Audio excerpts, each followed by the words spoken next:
Nagkasunog sa residential area sa Barangay 28 sa May Paho, Caloocan kanina madaling araw. May unang balita live, si Jomer Apresto. Jomer, anong sanhi ng sunog at kumusta ang sitwasyon ngayon dyan? Maris, sabi ng BFP ay posibleng nag-overheat na electric fan ang kanilang tinitignan dahilan ng pinagmula ng apoy dito sa sunog na naganap sa may Caloocan City. Ganito kalaking apoy ang gumising sa mga residente ng Purok 4 at 5 sa May Paho, Caloocan City mag-aalas 3 ng madaling araw kanina. Mabilis na kumalat ang apoy kaya agad na itinaas ay kalawang alarma ang sunog. Hindi bababa sa 8 truck ng bombero ang kinailangang rumesponde. Ilang pagsabog din ang narinig kanina sa kasagsagan ng sunog.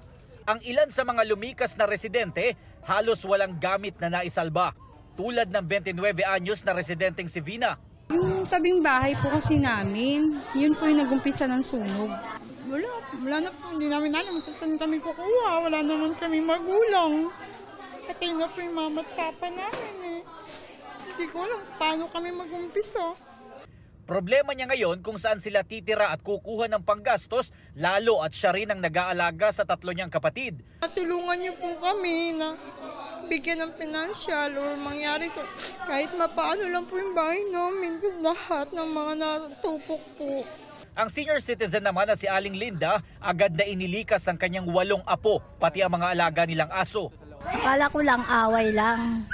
Nung tumingin ako sa bintana, may sumigaw na sunog. Paglingon ko, ang ano na ng usok, kumbaga makapal na.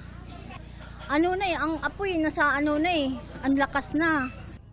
Ayon sa barangay, aabot sa 50 individual ang nananatili ngayon sa kanilang barangay hall at posibleng madagdagan pa. Yung iba ayaw pang umalis dahil alam nyo naman na sinisino pa nila yung masasagip nila. Siguro mga mamaya lang, we estimated around mga 100 people. Light materials yung mga bahay doon kaya medyo naging malaki at naging mabilis yung pagkalat ng apoy. Walang napaulat na nasaktan o namatay. Patuloy na inaalam ng Bureau of Fire Protection kung gaano karaming bahay ang natupok. Gayun din ang halaga ng mga napinsalang ari-arian at kung ano ang pinagmulan ng apoy. Marisa, sa 5:40 a.m. idineklarang far out itong sunog na naganap sa Caloocan City. Naging problema raw ng BFP dito ay yung mga sasakyan na naka-illegal parking.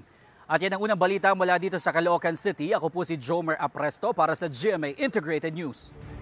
Mga kapuso, tumutok lang po sa mga ulat ng unang balita para laging una ka. Mag-subscribe na sa GMA Integrated News sa YouTube.